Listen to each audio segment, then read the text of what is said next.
Shalom Bapak Ibu Saudara yang dikasihi Tuhan. Shalom.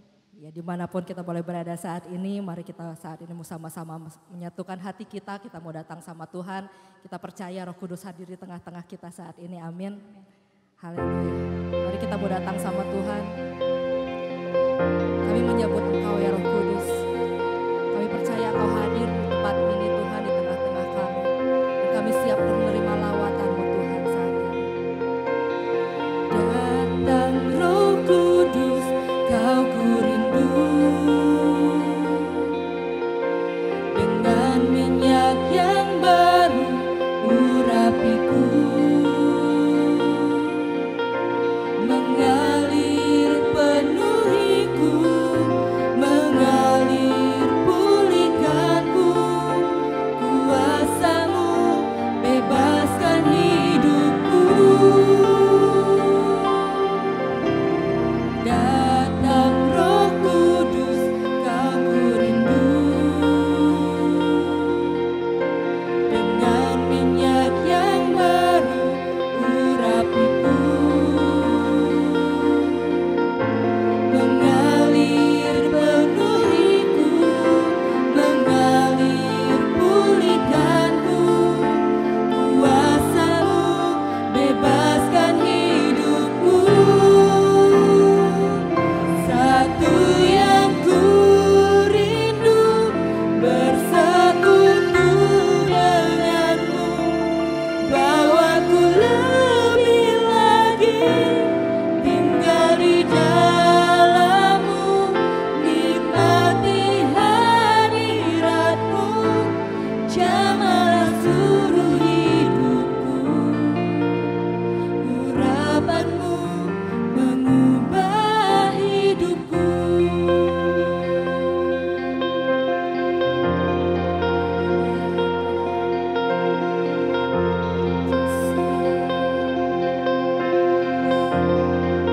Mari datang sama Tuhan. Datang Roh Kudus, Kau ku rindu. Dengan minyak yang baru urapiku, mengalir penuhiku, mengalir pulihkanku. Kuasa-Mu bebaskan hidupku. Satu yang ku rindu, bersekutu denganmu. Bawaku lebih lagi, tinggal di dalam-Mu. Nikmati hadirat-Mu, jamalah seluruh hidupku.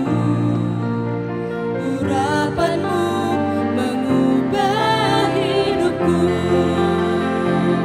Satu yang ku rindu, bersekutu denganmu. Bawaku lebih lagi, tinggal di dalam-Mu. Nikmati hadirat-Mu, jamalah seluruh hidupku. Urapan-Mu mengubah hidupku. Saat ini ya Roh Kudus, kami datang menghadap Engkau. Terima kasih Kau hadir di tengah-tengah kami saat ini Tuhan. Kami boleh merasakan urapan-Mu, kami boleh merasakan hadirat-Mu nyata di tengah-tengah kami ya Roh Kudus. Saat ini kami membuka hati kami Bapa. Roh Kudus, lawat setiap kami, penuhi setiap hati yang rindu. Kami rindu Tuhan, urapi kami. Mengalirlah ya Roh Kudus, mengalir di tengah kami.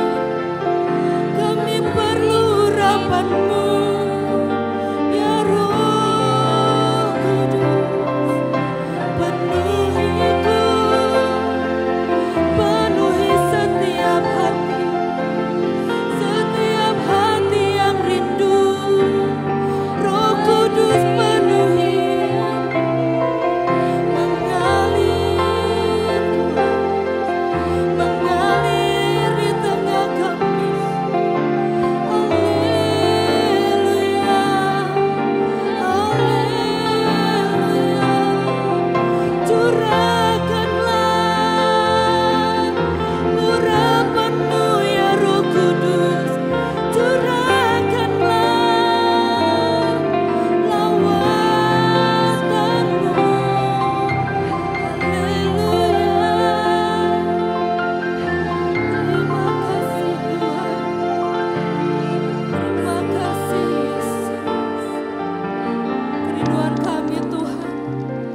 saat ini Bapa, Roh Kudus memenuhi setiap hati kami. Haleluya Yesus. Dan kami menyatakan Tuhan satu kerinduan kami. Haleluya.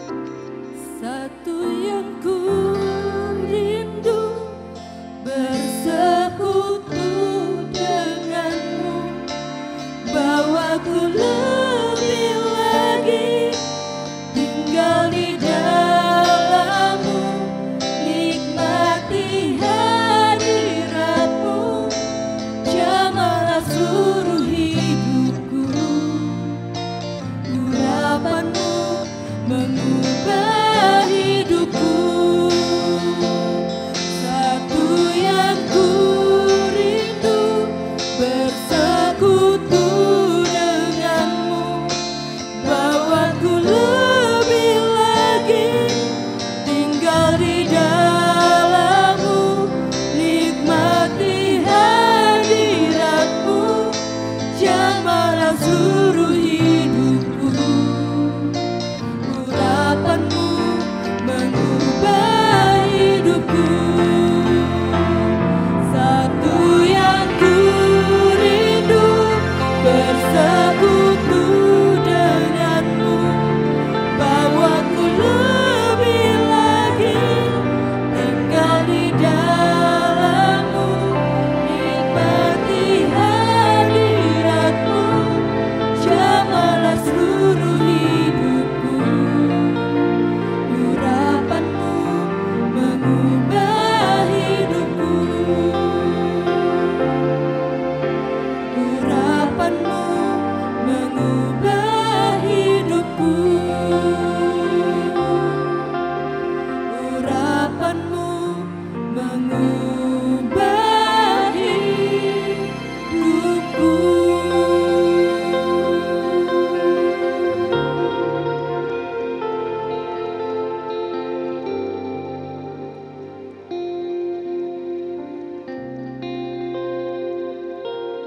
Iya, selamat sore Bapak Ibu semua. Sore hari ini kita akan sama-sama belajar merenungkan satu firman Tuhan. Kita akan sama-sama belajar tentang satu topik, yaitu mengguncangkan goncangan yang menguduskan. Nah, saya rindu kita sama-sama membuka Alkitab kita dalam Yesaya pasal yang ke-6 ayat yang ke-1 sampai ayat yang ke-7. Yesaya pasal yang ke-6 ayat yang pertama sampai ayat yang ke-7. Ada beberapa ayat yang saya mau ajak kita baca bersama-sama. Ayat yang pertama, kemudian ayat yang keempat dan ayat yang kelima. Firman Tuhan berkata demikian. Dalam tahun matinya Raja Uzia, aku melihat Tuhan duduk di atas tahta yang tinggi dan menjulang, dan ujung jubahnya memenuhi bait suci. Ayat yang keempat. Maka bergoyanglah alas ambang pintu disebabkan suara orang yang berseru itu, dan rumah itu pun penuhlah dengan asap.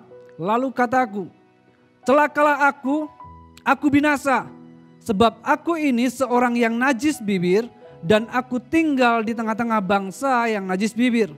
Namun mataku telah melihat Sang Raja, yakni Tuhan semesta alam. Itu ayat yang barusan kita baca.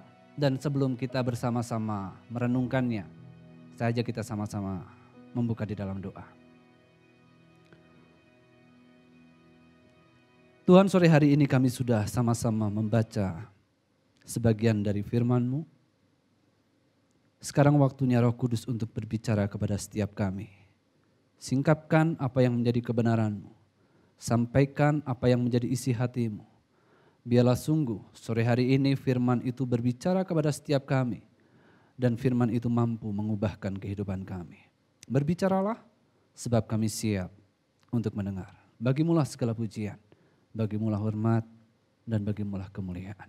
Hanya di dalam nama Tuhan Yesus kami berdoa dan kami sambut firman-Mu. Amin. Ya Bapak Ibu, saya percaya bahwa ketika kita berbicara tentang satu kata goncangan, maka tidak ada seorang pun di antara kita yang akan senang dengan kalimat itu, bukan? Karena goncangan selalu berbicara tentang sesuatu di mana membuat kita nggak lagi nyaman, membuat kita menjadi mungkin merasa gentar dan membuat kita menjadi takut. Nah, satu kali saya bersama dengan teman-teman kerja kami pergi Pangandaran. Nah, waktu itu kami mencoba menyeberangi, kira-kira pukul 2 siang kami menyeberang dari pantai barat kalau nggak salah ke pantai timur. Atau dari pantai timur ke pantai barat, saya lupa tepatnya. Itu tepatnya pukul 2 siang. Nah, kemudian ketika kami naik perahu, naasnya adalah saya duduk di ujung depan perahu itu. Nah, ketika perjalanan sudah setengah jalan, barulah nelayan itu bilang begini, siap-siap karena jam 2 itu tinggi-tingginya air pasang. Sementara saya sudah ada duduk di ujung perahu paling depan, sudah nggak mungkin lagi saya mundur. Nah, kemudian datanglah ombak setinggi 3-4 meter dan selama beberapa kali perahu itu dihempaskan ombak setinggi 3-4 meter kemudian dihantamkan ke bawah. Persoalannya adalah kemudian perahu yang saya naiki itu mati mesinnya. Perahu itu mati tetapi ombak tidak berhenti. Perahu mati diangkat tinggi 3-4 meter dan kemudian dihantamkan ke bawah. Bapak Ibu tahu apa yang saya rasakan waktu itu? Ketakutan setengah mati. Apa yang saya takutkan? Saya takut mati. Jujur saya takut mati hari itu. Saya nggak terlalu pandai berenang pertama. Kedua, saya sadar betul kalau hari itu saya mati saya pasti masuk neraka. Karena malam hari itu di hotel, saya dengan teman-teman kerja sebelum siangnya kami naik perahu. Kami melakukan banyak hal yang gak benar. Gitu. Jadi hari itu benar-benar momen itu ketika ada di tengah lautan itu, kalau saya mati, saya pasti akan masuk neraka. Ada ketakutan yang luar biasa. Dan saya merasa hari itu adalah Tuhan begitu dekat dengan saya. Dekat sekali. Nah, ketika saya mengingat peristiwa ini, maka ketika membaca Yesaya ini saya menjadi sedikit mulai bisa memahami apa yang dirasakan Yesaya. Rasa gentar, rasa takut ketika Yesaya harus berhadapan dengan kemuliaan Allah. Keluaran pasal 33 ayat 20 mengingatkan, siapapun yang memandang Allah enggak akan tahan. Siapapun yang memandang Allah dia akan mati. Bisa kita bayangkan suasana kegentaran, ketakutan yang dialami Yesaya ketika dia melihat secara nyata kemuliaan Allah datang di bait suci. Itu sebabnya Yesaya berkata, celakalah saya, matilah saya, binasa saya. Karena dia harus berhadapan dengan Allah yang Maha Kudus. Bapak Ibu Saudara, kita semua tahu bahwa kisah ini Yesaya, pengakuan Yesaya ketika dia berkata, aku orang yang najis bibir, bangsa aku tinggal di tengah-tengah bangsa yang najis bibir. Ini gambaran betapa bobroknya, betapa hancurnya moralitas dan spiritualitas orang-orang Yehuda. Bahkan mungkin termasuk Yesaya di dalamnya. Itu sebabnya ketika dia melihat kemuliaan Allah, dia berkata, celakalah aku, binasalah aku. Aku orang yang najis bibir. Siapapun yang melihat kemuliaan Allah dia pasti akan binasa. Tidak ada seorang pun yang tahan, sanggup berdiri melihat, memandang kemuliaan dan kekudusan Allah. Bahkan kemudian dikatakan di ayat yang keempat, maka bergoyanglah alas ambang pintu. Bait suci bukan bangunan yang dibikin dengan pondasi yang biasa-biasa, enggak mungkin. Bait suci itu bangunan yang begitu megah, tetapi ketika secara nyata dikatakan alas ambang pintu itu bergoyang. Alkitab sedang menunjukkan kepada kita betapa besarnya Allah, betapa kudusnya Allah, betapa berkuasanya Dia, betapa mulianya Allah. Sehingga tidak ada satupun yang akan sanggup bertahan berdiri di hadapan Allah.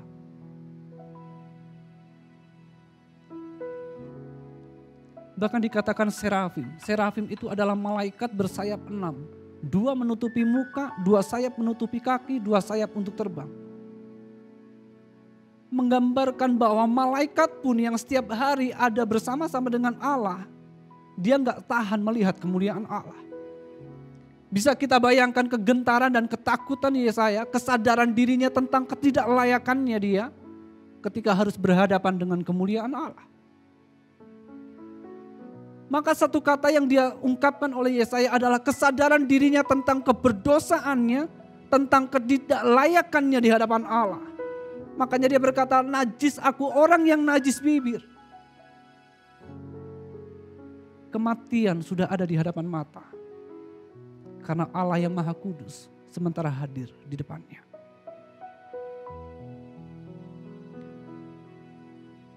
Ketika Allah hadir, maka tidak ada satupun yang bisa kita selubungi di hadapan Allah. Dia melihat sampai ke dalam jauh hati kita. Dia menatap tajam kedalaman jiwa kita.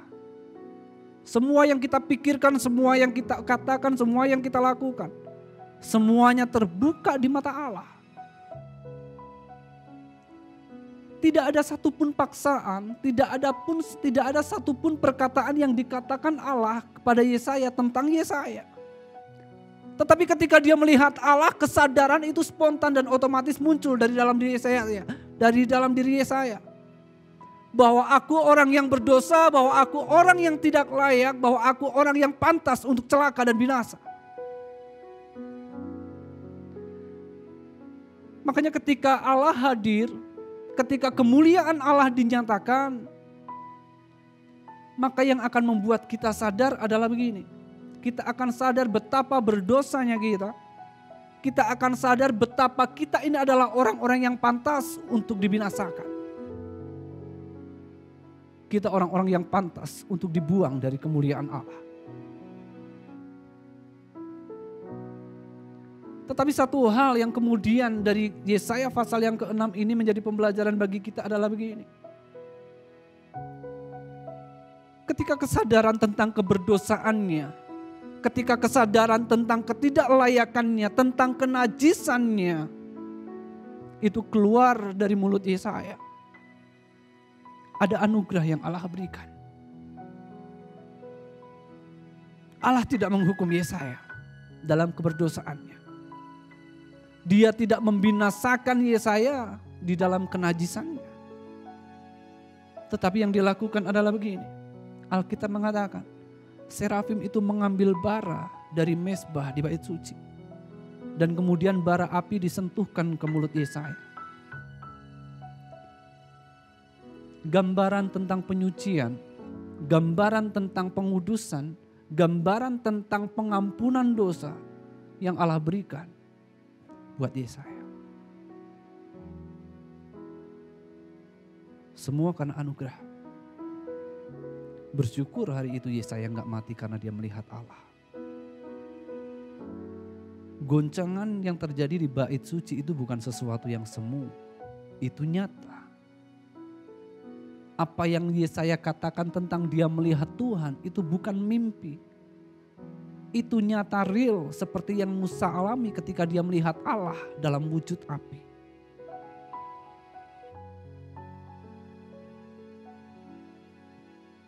Bara itu menyucikan Yesaya. Bara api itu menguduskan Yesaya. Bara api itu melayakkan Yesaya.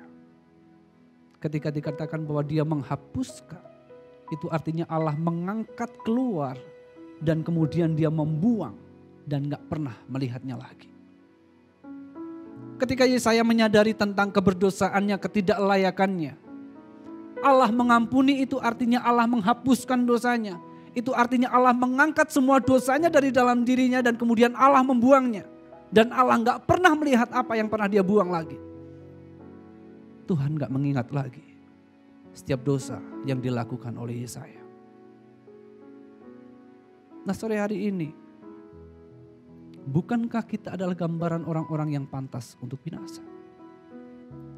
Bukankah kita gambaran orang-orang yang tidak layak di hadapan Allah? Jika hari ini kita melihat kemuliaan Allah secara nyata seperti yang dialami Yesaya, yakinkah kita akan tahan berdiri di hadapannya? Yakinkah engkau akan tahan berdiri di hadapannya dan melihat kemuliaan Allah? Satu hal yang harus kita putuskan adalah begini. Buang semua dosa kita. Satu hal yang harus kita putuskan adalah begini. Akui semua dosa kita di hadapan Allah malam hari ini. Izinkan Roh Kudus itu menyucikan kita. Izinkan Roh Allah itu menghapuskan dosa kita, menguduskan kita. Malam hari ini. Tutup mata kita. Dan pandang kemuliaan-Nya. Dia ada di tempat ini. Dia ada di hadapan kita di dengan segala kemuliaan dan kekudusan-Nya. Biarkan Dia menyelidiki hatimu saat ini. Maukah engkau? Jika engkau mau, biarkan Dia bekerja di dalam hatimu malam ini. Amin.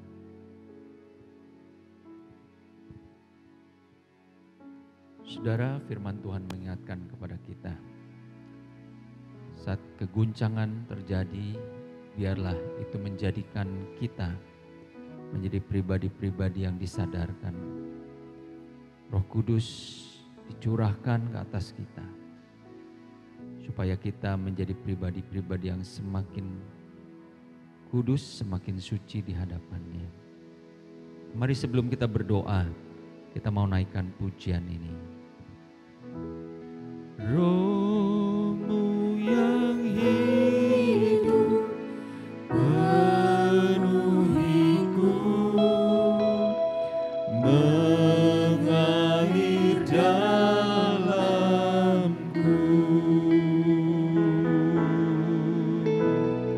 Jiwaku tenang bersama-Mu dalam naungan-Mu. Ku buka hati untuk jamahan-Mu, berserah penuh di hadirat-Mu. Kau ambil alih seluruh hidupku di altar-Mu, menyembah-Mu.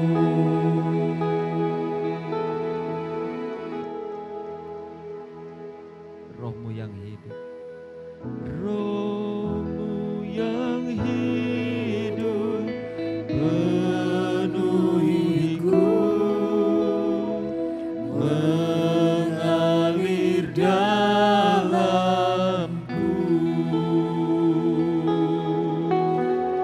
Jiwaku tenang bersama-Mu dalam naungan.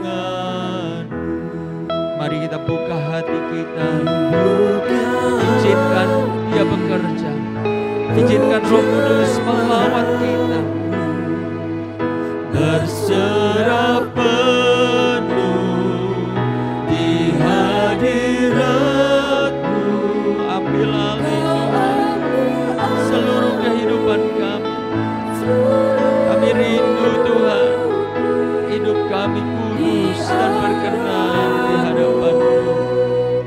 Menyembah-Mu, buka, mari buka hati kita, izinkan Roh Kudus bergerak.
di altar-Mu.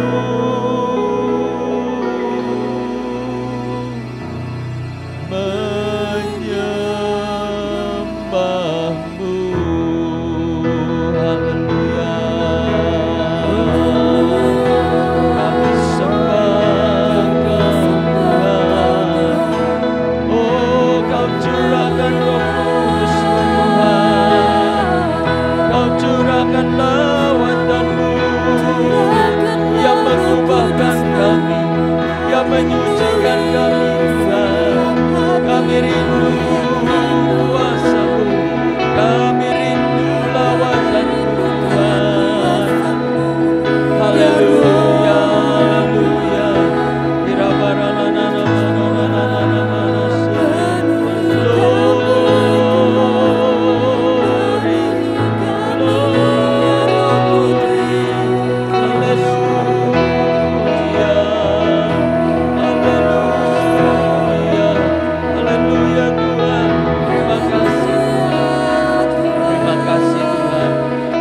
Bersyukur untuk lawatan-Mu, bersyukur untuk karya-Mu di dalam hidup. Kami bersyukur Tuhan, Engkau mengasihi kami, Engkau masih memperingatkan kami untuk kami berbalik dari jalan-jalan kami yang jahat. Oh haleluya, haleluya, terima kasih Tuhan, terima kasih Tuhan Yesus, terima kasih Tuhan. Kami bersyukur Tuhan. Haleluya.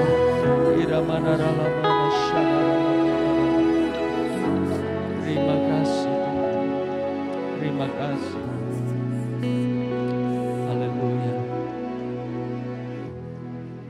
Bapak hamba berdoa saat ini bagi setiap anak-anak-Mu yang menyaksikan Tuhan tayangan ini.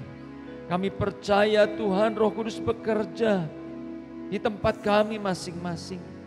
Hamba percaya Tuhan, kalau firman-Mu mengingatkan kepada kami, sungguh sebuah anugerah. Kalau Tuhan masih memberikan kesempatan buat kami, untuk kami berbalik dari segala jalan kami yang jahat. Untuk kami diingatkan bahwa Engkau Allah yang kudus, dan melalui keguncangan ini, Engkau Tuhan sedang menyadarkan kami, apakah kami adalah pribadi-pribadi yang sudah hidup berkenan dan layak di hadapan-Mu. Hamba berdoa saat ini Tuhan, biar Roh-Mu dicurahkan atas setiap umat-Mu, setiap jemaat-Mu Tuhan, yang membuat kami kembali berkomitmen, kembali kepada cinta kami yang mula-mula kepada Engkau. Untuk kami hidup di dalam kebenaran-Mu, untuk kami hidup di dalam kekudusan-Mu. Terima kasih Tuhan, hamba berdoa Engkau memberkati setiap sidang jemaat-Mu. Dan biarlah kami terus merindukan Roh Kudus yang bekerja di dalam hidup kami. Kami mau buka hati kami untuk menerima teguran-teguran firman-Mu, teguran-teguran daripada Roh Kudus. Terima kasih Tuhan. Kami bersyukur untuk ibadah kami pada malam hari ini. Terima kasih Bapa, di dalam nama Tuhan Yesus kami berdoa. Amin. Tuhan memberkati Bapak Ibu Saudara sekalian, sampai jumpa di dalam ibadah berikutnya.